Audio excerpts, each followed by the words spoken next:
Hello guys, want to change your Facebook password? In this video, I will show you how to update it step by step. Okay, step number 1, open the Facebook app on your phone. Tap the menu icon, profile, tap 3 lines,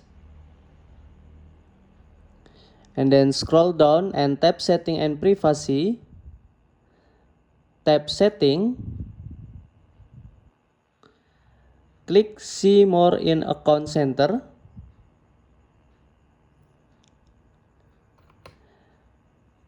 Select password and security.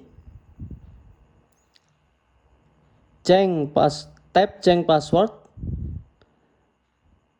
Select your Facebook account. Enter your current password. Enter your new password. And then tap change password to confirm. Thank you guys.